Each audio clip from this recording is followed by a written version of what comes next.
Welcome to Let's Talk with Dr. Robin. In this podcast, topics will be discussed that promote the daily management of life. While this information is meant to supplement your journey towards healthy emotional well-being, it is not intended to take the place of seeing a licensed mental health professional. I am Dr. Robin C. Wiley, a licensed clinical social worker with a private therapy practice in New Jersey. Thank you for joining today's conversation. Good morning, everybody, and welcome to Let's Talk with Dr. Robin. I am Dr. Robin Wiley, and I'm happy to be here with you today. And of course, accompanying me, as always, is my producer, Four Walls Productions, Bryce. Hey, Bryce. Hey, how you doing? Good. I'm doing good. Like we like to say, like hanging in there, right? Right. Hanging in there. So here we are. I do want to let our audience know we will be taking a small break next weekend. We won't be on air, but we will be right back to you the following week. And it kind of goes hand in hand with what today's topic is. So today's episode is on how to create a self-care plan. So, with everything that's going on in our personal lives, but also, as we talked about last week, external circumstances, things that are going on around us. We still a lot of stuff going on in the news. It's just so much going on in the world that self-care becomes even much more important. I'm trying to figure out how to say that, but it becomes paramount in terms of having that. And there's a lot of discussion about self-care and how, self-care is needed, self-care is important. But really, how do we go about creating a self-care plan? And people will talk about, I need self-care, I've got to practice self-care or whatever. But how do you really get into that as a routine for yourself? And we need to think about self-care is a practice. You know what I mean? It is an actual practice. So when you say a practice, and I didn't mean to jump in. Yeah, no, that's fine. That's fine. When you say a practice, do you mean like a routine? Right, a routine. So the same way, and you want it to be something that is, like something we don't have to give a whole lot of thought into, hopefully. Right. Okay. But in the beginning, sometimes, because a lot of us don't have a self-care routine. Right. Like people don't have a regular thing that they do or something that's pouring back into themselves. Right. So the first thing I want to kind of talk about is when we don't have a self-care plan, like what happens? Because I think there's a lot of people that don't have a self-care plan. Absolutely, right? Absolutely. So when we don't have a self-care plan, we're more susceptible to burnout. We're more, and it's interesting because I'm watching this. Do you listen to podcasts, Bryce? I don't. I mean, well, interesting because you do them, but you do not listen. But you know what? I have to, unless it's like, it's got to be a video podcast. Okay, so you like the video podcast. All right. If it's audio, I'm probably not listening to it.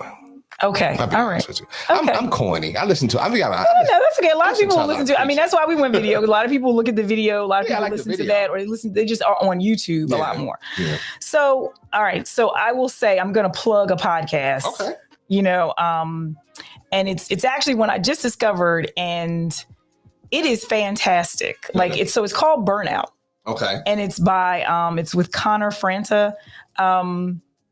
So, he's a, some people may know about him or have heard of him before. I'm gonna be honest, I had not heard of him before, but he apparently was a YouTube sensation at some point in time, social media, whatever. Gotcha. So, but it's also connected with mindful. Now, mindful is, I'm associated, well, not associated, but I'm aware. Mm-hmm. I have an awareness. I wish it would be awesome to be associated with them, but I'm aware of mine. So mindful is, they have a magazine, they have an actual hard magazine, and they actually have an app and that kind of stuff. So I discovered them something probably through social media or whatever. And so they really promote a lot of things. Like they have people that write for them, articles, whatever, information about wellness and mindfulness in particular, which, we'll probably do an episode at some point on mindfulness just to kind of give some education, some basic knowledge. Because I use mindfulness all the time. I use it in my personal life, but I also use it in my practice. Okay. So in this, I've been listening to this podcast, and it's only like, I don't know if it's more episodes, but it's only like 4 episodes. Okay. And so what they're talking about is how they have these like testimonials from people that are talking about suffering from burnout and like how burnout is, one lady is like talking from like her hospital bed. It's crazy. Wow. Right. And how, so I made it through episode 1 because they're kind of lengthy episodes, but they're very engaging. Okay. And the second episode that I'm on actually started with, I'm only like about halfway through that episode because I listen to it like when I'm in the car. Yeah. So the second episode is really, this guy is actually only talking about, he actually worked for Amazon. And was just talking about the culture. So the second episode is really talking about how the culture, the environments that we put ourselves in or that we're in, work environments in particular, can contribute to burnout. Right. Okay. However, the first episode, going back, was talking about kind of the effects of burnout and how there's all types of burnout. Like people talk about like nurse burnout and black burnout, like, living while black. And how that can, and just living through life and how that can be, and how it can be taking a toll on us. Sure. But also too, how it can be taking a toll on our physical self, not just our mental part, but also our physical. Right. So it's really good. I recommend it to listen to. I mean, of course, I just think it gives a lot of information. And what I really like particular is the testimonials, people really talking about their experiences. And like some of them actually work in the industry of wellness and health and all that kind of stuff. And yet and still they're working in environments that are burning them out. Right. So when we think about, and don't get me wrong, like I started watching this after the fact because I was going to I'd already planned to talk about self-care. Just because I feel like, there's so many things that are, again, external of us and we don't have control over. Right. So it is very important that our self-care plan is in place. But I think what happens is people don't always know like how to do that. Or people will even say, well, I don't have time for self-care. Right. And it's like, well, what? You got to make time for self-care. You have no choice. Yeah, you have no choice because you don't. Right. Because this is one of the things in the burnout podcast they were talking about. Right. People were literally saying like, they were hoping to like, they were okay with getting sick and going in the hospital because that would give them time off from their job. Yeah, no. That is not the level. That's not how you want to get your self-care. No, not at all. No, you don't want to get it that way. So self-care, when you think about it, self-care is proactive. It should be proactive, ideally. And the fact that you just said that is what I was just thinking that, you know what? I think that, and I think it's a great topic that you're giving to the people because if many of us had learned self-care, like I wish I'd learned self-care early on in the career. You know what I'm saying? So, self-care now is important because now I'm older. So when you're young, you're running off nothing but adrenaline and you're like, oh, I can just keep going. Yeah. But you realize as you're older, so I think you're right. It has to be proactive. Right. And, and you bring up, so you bring up a really good point about, generationally, in terms of how we are kind of like oriented into the idea of self-care. Yes. So, and it's funny because I teach at a pretty major university. Sure. Pretty major. It is major. Well, it is major. It is major. And so one of the things, and I teach in the School of Social Work. And so what's interesting is, and I guess, I'll give it a plug because it's my alma mater too. It's Rutgers, Rutgers, the state university which of is New Jersey. Major. Right. The state, yeah. So one of the things that I've that's different now. So I'm a seasoned social worker. No doubt. You know what I mean? Quite seasoned. That's right. And so when I was going through my social work program, undergrad, and even grad, because grad was still couple decades ago. Sure. So plus, we didn't talk about self-care. Okay. We didn't. There might have been a little snippet of a conversation about burnout, but it was all about the work. It was all about, it was all about, it was about helping people. It was all about the work and all that kind of stuff. And it was basically like this understood principle that, you're doing good work. So therefore, it's going to take whatever time it takes. Right. And so having high caseloads, especially working in more case management positions, having high caseloads, working beyond the 9 to 5, whatever that really meant, that meant you were a good in my field, that meant you were a good social worker. Right. And so what I love about how social work in particular has evolved, and I think a lot of helping profession careers have evolved, is that there's more conversation starting on the educational level about self-care. Right. Like my students that I work with, they know about self-care. Right. They have self-care days. The university does, like the School of Social Work will do self-care days. Right. There's all great. that conversation about self-care. Right. But here's where the kicker comes in. And, you know, and when you think about self-care, let me just say this first before I go on to this other point. Okay. Self-care is basically things you put in place to create some balance and time for yourself. That's really what it is. Right. That's it. Right. You know what I mean? Now, what that means to you is going to be very individualized. Sure. And we're going to get into that. We're going to get into some tips in a second. But one of the things that is interesting is that although we have a new generation of helpers, people that are in the helping profession that know about self-care and want to practice self-care and actively go into a job seeking, where's my time for me to practice self-care? Right. The work industry has not changed. And that's one of the things that this podcast is also talking about. The work environment has not really shifted their thought process on. You have people who work now who are not going to work. If their time that they work in their job is 9 to 5 or 8:30 to 4:30 or 9 to 3 or whatever, they expect to leave at 3. Absolutely. Yeah. They're not taking the laptop home. Right. They're not doing work on the weekend. Right. They're not doing all of that. Right. Because that's their time. That's right. They have a really good idea of how to separate work from personal life. Yeah, yeah. Whereas my generation, or I should say our generation, I'm a little bit older than you, but our generation, we struggle with that. Yes, we struggle. I'm always on, you know. Yeah, we struggle with that. And I struggle. I'm always on. I don't even know how to turn it off sometimes. Yeah. And then we have this hustle culture, like, you know, it's all Constantly. this kind of stuff like, oh, you got to keep hustling or whatever. And it's like, but at what cost? At what cost? You know, so that's what we got to build them. I love them self-care days.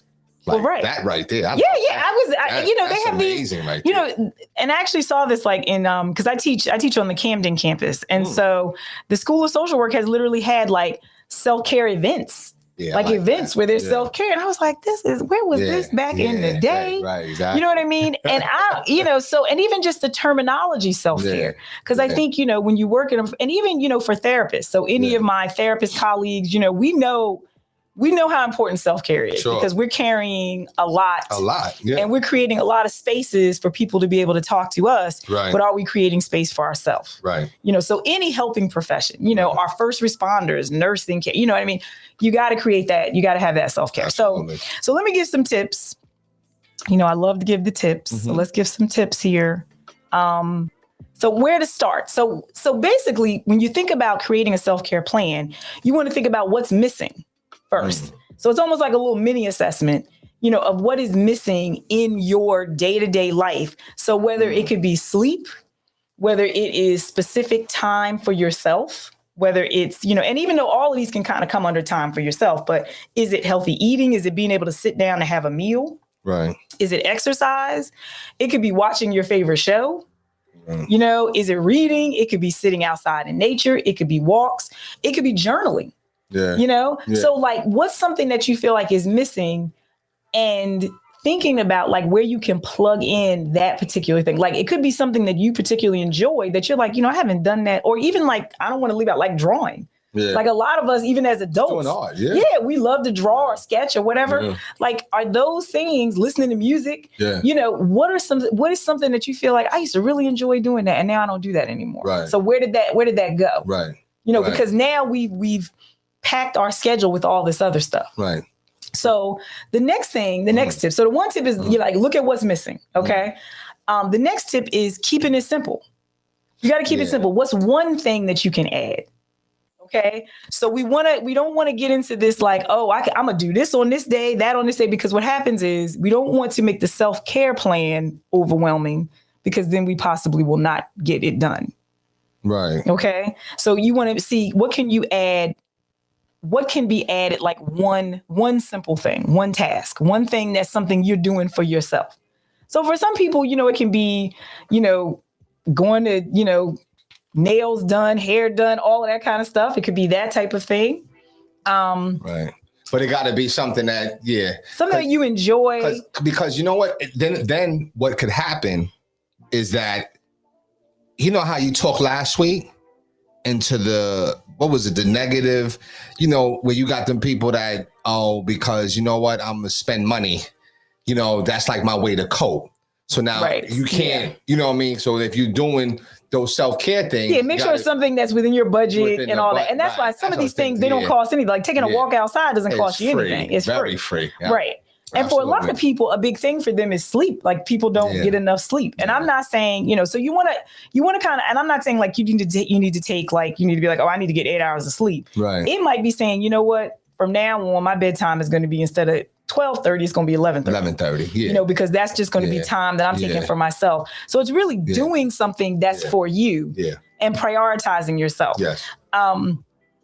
So we want to remember to avoid all or nothing thinking in here. Like, it's like, oh, this is something I have to do every day, or I have to have this, unreasonable maybe amount of time. So the idea of the time for you needs to be realistic. Yes. So you may not have a day. You may not be able to do a self-care day. Right. Okay. So it might be just like 10 minutes a day. Right. You might say, well, you know what? I'm going to take 10, 15 minutes out for me.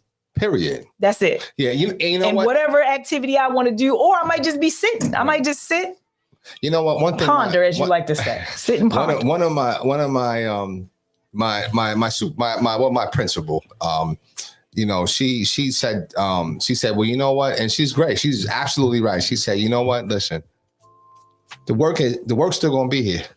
Yes, it will be. You know what I'm Yes, it will be. Yes. The work's not going nowhere. Yeah, it absolutely will be. It's not going anywhere. Right. So sometimes having that mentality, because sometimes I think people feel guilty of taking that self-care because they're like, I got so much work to do. I got so many things I'm responsible for. Well, I need to help this person. If I don't do this. If I don't do it this, I don't do it. It's like, you know what? Listen, put it off, because you know what? Listen, that work's not going nowhere. I mean, of course, you got to meet your deadlines. Of course, meet your deadlines. But also, too, and some other things to think about, before we get back to the tips, is if you have, because the stress and all that kind of stuff and burnout, that definitely has physical effects on us. Sure. So, if you end up in the hospital or you end up sick or whatever, the work's not going to get done anyway. Work ain't getting done anyway. Or, God forbid something more major happens, they're going to find somebody else to do the work. Absolutely. You know what I mean? Absolutely. So it's more beneficial to you, and you are looking at things in a different perspective. Sometimes we need to do that. We need to look at things from a different vantage point to say, well, you know what? I can push myself to try to get this work done and work myself into illness. Right. Right. And then who's going to do the work? And who's going to do the work? Right.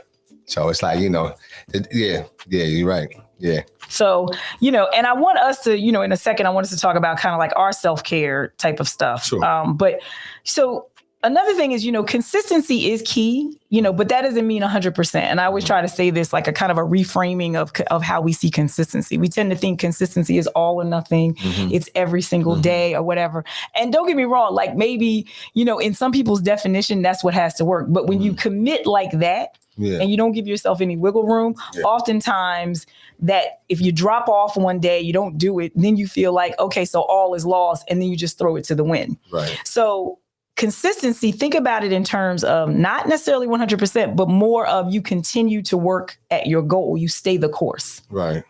So it's like, okay, you know what? If my self-care plan is 15 minutes a day, this particular day, I didn't get to do it, but I'm back on it tomorrow. Right. So that's the consistency. Like it's in your life more than it isn't. It's present in your day-to-day more than it is not. Always in your peripherals. Right. Always. Right. It's always there. And it's prioritized. Yep. So what happens is, because you got to think sometimes for self-care is not a natural habit for many of us. So you got to make self-care a habit. Yeah. Absolutely. That's why I said it's a practice. You know what I mean? It's a day-to-day practice. And I agree. And I think, make a commitment to do this. Yeah. Make a commitment to do it on a regular basis. Yeah. Because we have to remember, no one is going to tell you to take time for yourself. Right. There is not anybody, and you think about as supportive as we may have people in our lives or people that work with us. rarely is somebody gonna say, you really need to you need to practice some self-care. You really need to, other than your therapist. Your therapist will probably tell you that. Right. But your boss, your family that you may be doing a lot for, whatever, people are not gonna say, you really need to take some time for you. So we're constantly pouring into others on a regular basis. Absolutely. In our jobs, our families and friends, and with our friends. But self-care is a deposit into ourselves. Right. It is. Right. So for you to be able to pick up and be able to help and do the things you need to do for all the people in our life, and fulfill all those other commitments, we have to make some deposits into us, and we need to do it. It's almost like, the way I've always looked at it as, like, I was a big Superman fan. Okay. So Superman, he be out there just, being great. He had his shorty Lois Lane. You know what I mean? So that kryptonite comes along. Right. And till the kryptonite comes along, or Lex Luger and all them get to him, what does he do? Luther. Oh, Luther. I think it's Lex Luger. Right. Which is interesting that I'm knowing that, because I mean, I'm okay with, I'm okay. I'm more of a Batman and Robin. Okay. For obvious reasons. Okay. But I'm all about the sidekick. But so then, but what did Superman, when Superman had problems or he was losing his strength? You do some self-care? Yeah, his self-care was going off to the land of the icicles. Oh, that's right. Yeah, and he would sit there. Wouldn't he sit? He'd sit there and ponder and talk with. That is true. I remember. Yeah, I'm vaguely remembering little icicle spot. I forget what it's called or whatever. Yeah. But he turned this little icicle in, and this one do this. He had to take some time. And then he get his energy, and then he goes back out in the field. So that's kind of like what really good self-care is, right? We gotta taking some time away, and so I mean, you can go be great. So it helps you. It helps you be great. Right. I love that story though. I love that story because even in the superhero world, which we know there's a lot of people out there that love superheroes. You know what I mean? And they all have a story. Sure. If you think superheroes all come from adversity. They all come from adversity. There's always some loss and a lot of things, and I think that's why, I know when I'm working with kids in particular, I use superhero metaphors. Absolutely. I use those a lot in my work because kids relate to that. Yes. Yes. But that is the thing. It is about, taking some time away. And so it could even be, shutting your phone off, you know what I mean? Putting that, now we have the focus parts on some of our phones. We have like the focus capabilities, to kind of put a do not disturb or whatever, reduce your notifications and all of that. Right. But using that kind of stuff. Right. So I definitely feel like, so I want us to take a minute, before we kind of come to an end, is to talk about our self-care plans, and I do want to say, a shout out to Bryce, because Bryce, tomorrow's your birthday. Happy birthday, Bryce. Happy birthday. You. Thank you so much. So yes, we appreciate you. So let me ask you, so what do you feel like is your self-care plan? Not necessarily for tomorrow, for your birthday, but how do you practice self-care? I got to do better. But so this is so you can take some stuff from this. Everything you talk about, I take from you. Well, thank you. I appreciate that. but I got to do better. But really, the thing is that my self-care, I like to do stuff like what we're doing now. So this is like self-care. Okay, so this is your self-care. Gotcha. Okay. So, but some people look at it as work, but you enjoy it. I enjoy it. You know what I'm saying? So, but I do want to do things more of like take a vacation. Mm-hmm. I haven't really been on a vacation in many years. Okay. You know what I'm saying? Because I've been all about the work. So, right. But things like you just said, the work is going to be there. The work's going to be there. It's going to be. It's not going anywhere. So the things that I do for self-care is stuff like this. I do like to read. I love to walk and ponder. Mm-hmm. I like to pray. I like to different things. So you've got some options. You just got to put them into practice. And I think I do, but. Listen, my birthday's tomorrow, so I got this crazy Gemini thing. So it all depends on the moods. So I have to have many different options for me. And that's okay. That's why I was saying, so the thing is, because again, creating a self-care plan, it really has to be for you. Yeah. So the idea is to look at your interests, to look at the things that you already enjoy doing, And that bring you to right. So because we want to do things that contribute to our well-being, that contribute to our happendess. Right. So so I mean, so you've got some options. So I got some things, and recently I started adding into like the Sundays, spending time with family, but also, exercising, going for a swim, just different things so that I can be better. Right. You know what I'm saying? And that's kind of, those are long, and those are also things that give you some good residual effects. Absolutely. Like the exercise helps with the mood, all that kind of stuff. I'm trying to, you mentioned sleep. I'm trying to change my sleep habits. And, I used to go to bed like 10:30, but then that's been pushed to like 11. I want to get back to like that 9:45, 10. Okay, yeah, because you have to rise pretty early. I rise, and I have that what is that clock? The circadian rhythm, or whatever. So I don't have alarm clocks. So so you automatically just get up. Oh, I'm up. Okay. 5:30. Oh wow, okay. It is. It doesn't matter how late I go to sleep. I'm a hitting the snooze button on the I don't have no snooze. Yeah, I've done that since shout out to my college roommate. Anybody that was my college roommate. But my college roommate Jerry, she at Virginia State. Right. I laugh because I remember this like it was yesterday, even though it was not. But I had the Sony Dream Machine. That was my alarm clock. My dad got that for me. I love those alarm clocks. Right. I remember I was so excited. Like I was techie even back then when that would not be considered tech. Now I don't even think, I don't think anybody has an alarm clock anymore. But I had the Sony Dream Machine, and I the snooze button was nice big snooze button. I would hit the snooze button probably like 10 times, to the point one time where she literally was like, I'm going to take that alarm clock and I'm going to throw it out the window if you hit that snooze button. And even to this day, I'm still hitting the snooze, which they say that's not a good thing to do. Okay. It's not, you should really just get up when it goes off. But I like that idea of having more time. A little time to ponder. Yeah, I have. So you do need the alarm clock then?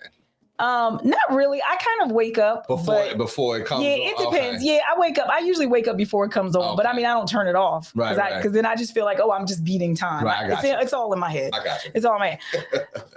So that's my self-care plan. All right, cool. So my self-care. So as Dr. Robin, I have a self-care. I need to probably have more of a plan, but there are things that I incorporate. So for me,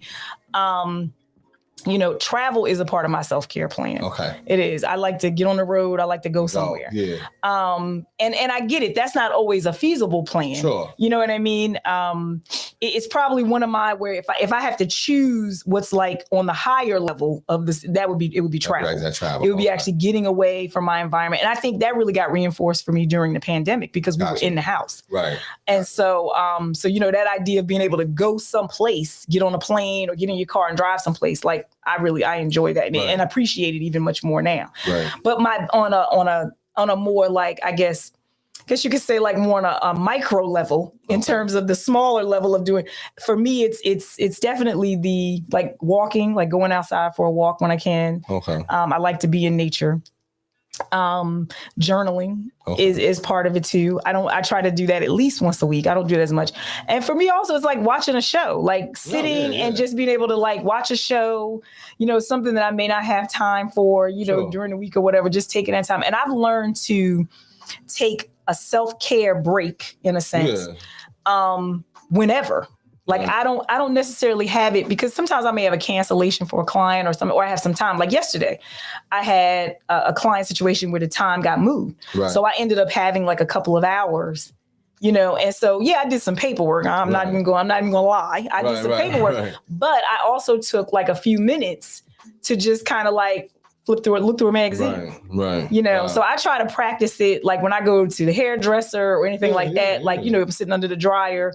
So to me, that's self-care time because it's something I'm doing for me, but I'll also just like look at a magazine or I'll intentionally like read something that is just for my leisure. Right. That's the kind of stuff. Gotcha. So I think it is ways to incorporate self-care into your day-to-day life. Right. But it's just pouring into you because, I know I pour into a lot of people and I have people that pour into me. Sure. So I don't, I can't say that they don't, but I do realize that I also need to pour into myself. Right. And that is the thing. We have to make time for self-care.